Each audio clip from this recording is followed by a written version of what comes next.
Very timely to have with us today our good friend Erich Pratt. He's the Senior Vice President of Gun Owners of America, and you can go to gunowners.org and check out their website. They're frontline warriors for the Second Amendment, gunowners.org. Erich, good to see you again, friend. How are you? Likewise, good to be back with you, Perry. Yeah. So gun sales are skyrocketing. Why? Well, I think people are very concerned. I mean, you've got police departments saying that they're not going to arrest for certain crimes. You have other counties saying that because of the coronavirus, they're releasing prisoners out into the street. At the same time, they're closing down gun stores in some states, and you just mix all that together. You know, I've heard from friends. And some of them women who never thought about owning a gun or carrying a gun. And they're really freaked out right now, and they're rushing to gun stores, or they're, trying to figure out how they can get their concealed carry permit. And in many states, that's just been shut down, and it's been a real issue. You know, the Constitution doesn't allow for suspending the rights protected under the Second Amendment, because our gun rights, they're not akin to buying a car or eating out at a restaurant.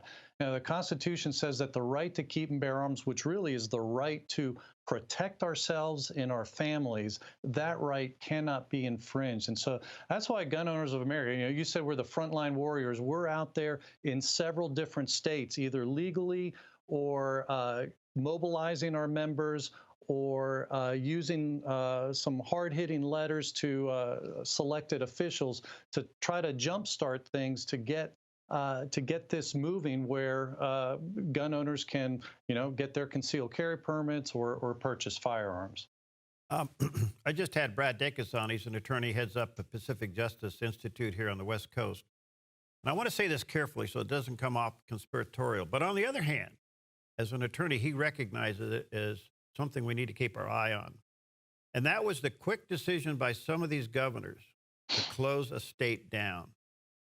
And does this possibly set up a potential tyrannical move in the future over something that would be even minor compared to what we're dealing with today? Is that a concern for you?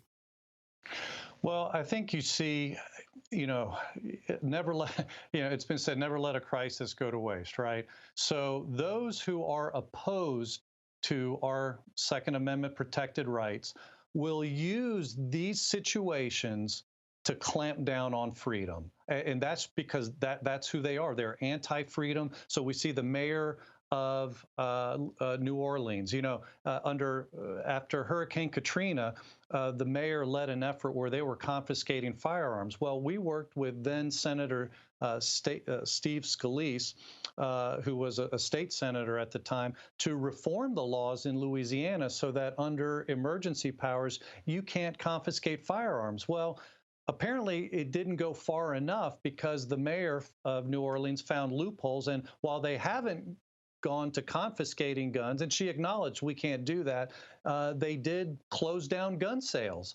That's just simply not appropriate. There aren't loopholes in the Bill of Rights to say, well, if there's a virus, then it's okay to deny and to infringe people's rights. That's just a non-starter. So, but see, that's the kind of thing that we're seeing across the country. On the other hand, you're seeing governors and mayors who are pro-liberty. They're not clamping down on the Second Amendment. And so I think it's more of, elections have consequences. This is why it's so important to put good people into office, because when there are these crisis moments and there is adversity, that's going to reveal who these people really are. And that's why right now we're fighting in several different states against these little petty tyrants who are using this opportunity to clamp down on our rights and freedoms. Well, I know a candidate here in Oregon I got to get you connected with, 100% rating with the Second Amendment, and I'll have to leave it there, but I'll get the two of you connected later. Very good. Let me ask you this. What's happening in Pennsylvania with the concealed permit? Well, we put out an alert to our members, urging them to contact their sheriffs. And in fact, I authored a joint letter with our state director, who is a doctor, and we sent it to every single sheriff. And we're demanding that they resume issuing permits. Some never stop. Others said, well, because of the coronavirus threat, we're suspending operations. And so, yeah, by the way, I should say this is why it is so important to have constitutional carry.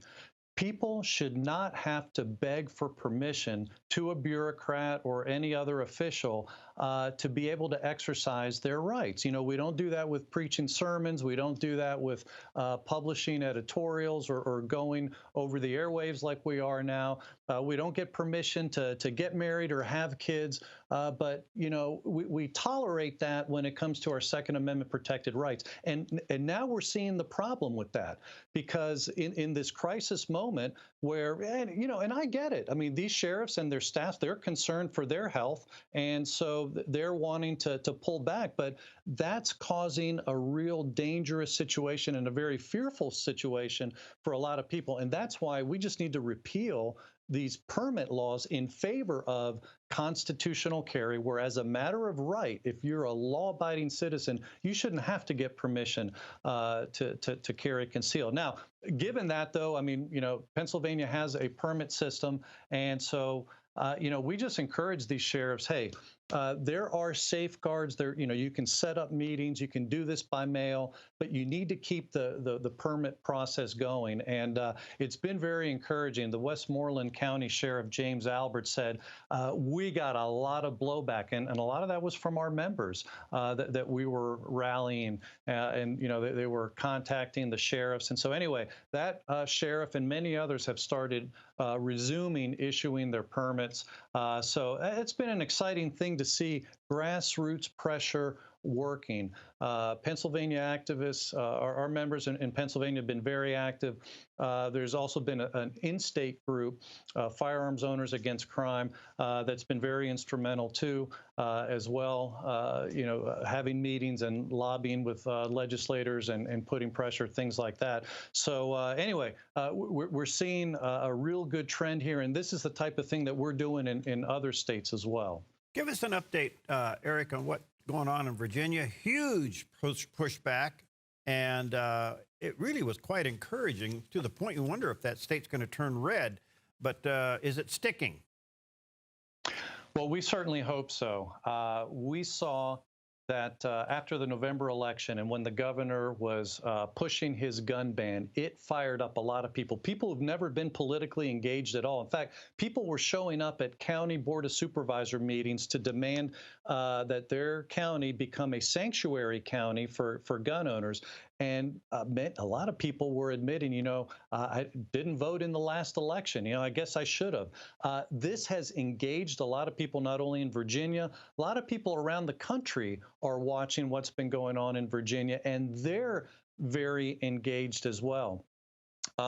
Thankfully, we were able to defeat the governor's gun ban. It would have banned, all kinds of semi-automatic firearms, which means one pull of the trigger, one bullet out the barrel, a lot of shotguns, a lot of handguns. I mean, it was a very expansive bill. And one of the Senate Democrats who opposed it said, it was the outcry from the grassroots, the massive rally, the lighting up their phone lines and, deluging them with mail. All that, he said, was very instrumental. He said he probably would have opposed the bill anyway, but he said it was very instrumental in getting enough especially swing Democrats to oppose it and kill the governor's bill. So that was probably the highlight of this year's session. Sadly, they were still able to ram through a lot of other gun control. And now we're working with the state group here in Virginia, the Virginia Citizens Defense League, and our attorneys to challenge these laws if and when they'll probably be signed by the governor. But when that happens, we're going to challenge these laws immediately. Point, Erich, do you think that this could be an issue going into November? I mean, to have that kind of a citizen pushback, that's substantial. It really is. And, we've seen this before, Perry. We saw this in 1994 when Democrats ignored what was happening They were ignoring the groundswell of opposition to gun control, and they passed things like the Brady bill and the semi-auto ban anyway. And if you remember, that resulted in a Republican revolution that took over the Congress for several years. Bill Clinton lamented many times it was gun control that cost him the control of the Congress. It happened again in 2008 with Obama. Now, it wasn't gun control, it was health care. But when he rammed Obamacare through, that resulted in almost 1,000 Democrats losing their elections all across the country in state legislatures. In 2000, right before that, they were almost entirely controlled by Democrats. It swung to Republican control, and a lot of good changes came in as a result, things like constitutional carry in 15 states. We see that same setup possibly occurring this year. But you're right, we have to keep people energized, but people are really upset, and it continues. I mean, they see Nancy Pelosi trying to, stuff a coronavirus emergency bill with all kinds of, wish list items. I mean, that thing just keeps it going, keeps people upset. But we need to energize a lot of people who haven't been voting, because we need to kick the anti-gun Democrats out of office. Otherwise, we're not going to see any reversals or any changes. One quick question: as much as we have an incredible disdain for this infringement upon this emergency bill being packed full of pork, has anybody else or any other reason people would be using the COVID-19 pandemic to go after guns? Well, we haven't seen that in the coronavirus emergency bill, and we've looked through it. It's painful reading through these things. We haven't seen it there. The biggest thing that we've seen at the federal level is the slowdown and just the overwhelming of the NICS system. And there again, that's the problem with having a permission system where people have to get permission from the FBI to be able to purchase a firearm, when the Second Amendment says shall not be infringed. And so we're working with the White House anyway to overcome these delays. But the long-term solution is repeal the Brady background check law. Good citizens don't ask for permission to exercise their rights. Thank you, Erich. You guys are terrific. Let me say to our viewers and listeners, go to gunowners.org. That's Erich Pratt's website there. Support him, join him, help him. These guys are out there doing what they do to make sure that you have your Second Amendment rights protected. Gunowners.org. God bless you, pal. Let's stay in touch, okay? Likewise, absolutely. Thanks, Perry. Bye-bye.